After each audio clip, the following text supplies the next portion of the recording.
Hey, if you wonder how you can charge your JBL Go 4, that's like really simple, and let me quickly explain. So as you can see right here, we can find the USB-C port, and on the box of this speaker we can actually find very short cable. So we can use this cable, but you can also use cable, for example, from your smartphone. And this is actually how I'm charging my device. So I'm plugging the cable right here, and then this second end we can connect into the charging brick. I'm also using charging brick from my old Huawei smartphone, and it works.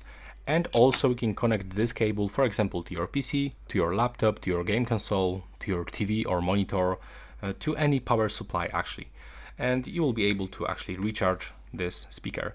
I was trying to connect this speaker with the double USB-C cable to the smartphone USB-C port, but unfortunately it doesn't work to recharge the speaker by using this smartphone. And also the wireless charging is not available here. So that's all for this video, the quick information for you. Right now, please subscribe to my channel.